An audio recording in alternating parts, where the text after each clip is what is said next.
October 2012, my father was diagnosed with Parkinson's disease, which was a huge shock to all of us. We'd just come back from a big family holiday. It was for my father's 60th, and my mum told us very quietly that my dad was worried that he had Parkinson's, and I hadn't seen anything to suggest that he had. I hadn't noticed any tremors or anything, and then he went to see a specialist, and he was diagnosed, and it was a really, really shocking moment for all of us, not least for Dad. And immediately after his diagnosis, the physical manifestations of it, the tremors and the slowness and the stiffness, suddenly sort of exploded. And so we've been living with it as a family, and what was sort of truly shocking is that he'd kind of hidden that from us for so long. We hadn't noticed anything untoward.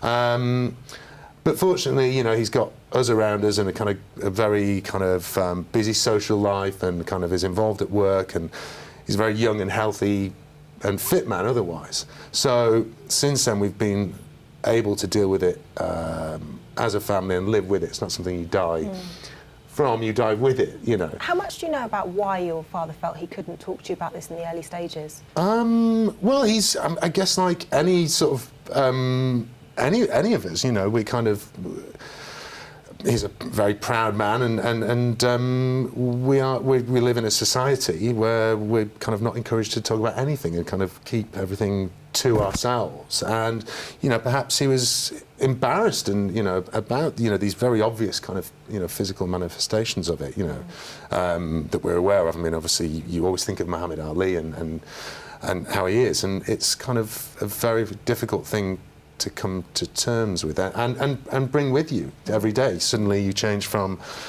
this one person that everyone knows to someone who moves differently, probably will start to speak differently and act differently, certainly because of some of the symptoms, one very important one being kind of depression, you know, and dealing with that. So you're going very quickly from being the person that everyone knew to someone with kind of essentially a stigmatised illness. Yeah. Suma, what sort of impact are you finding this is having on people who've been diagnosed with Parkinson's themselves? Well, what we found is that because people have difficulty starting that conversation, they can often have very negative emotional and psychological difficulties, in particularly in that first year after diagnosis. And we're really keen for people to be able to access support at that time, a really critical time, because they're not alone. There's 127,000 people in the UK with Parkinson's. There's about 15,000 in London. There's lots of support out there, but if people feel that they can't make that first step to accessing that support, then it's not there for them, and we think that's really sad. What would you like to see happen in that case to counteract this sense of not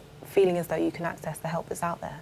I mean, definitely we want our health and social care professionals who are involved in people's care to maybe be mindful that people aren't going to be forthcoming in making that conversation with their friends and family, and maybe support them to do so.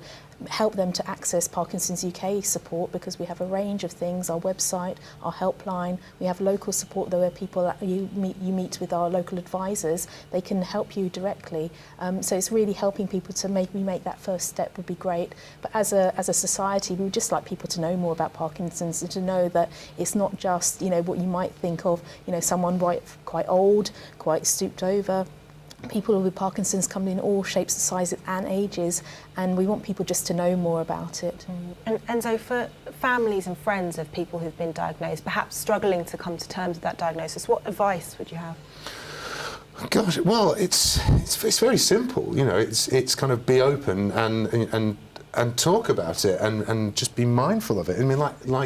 I mean, it's just a great message, whether it's Parkinson's or any disease, or, you know, mental illness as well, which we, you know, mercifully we're talking about a lot more, and being aware of that. And it's, I don't know, it's really nice. I'm not from London, and I think a lot of people think of this as the capital as kind of quite cold and kind of people in a rush and stuff like that. But I don't find that at all. I think I think London values are kind of actually very open and warm. It's a great place to kind of to start this week, and talking about kind of sharing and being open and just not judging people. You know, that person, you know, who's struggling with their Oyster card, you know, and the bus might not be drunk.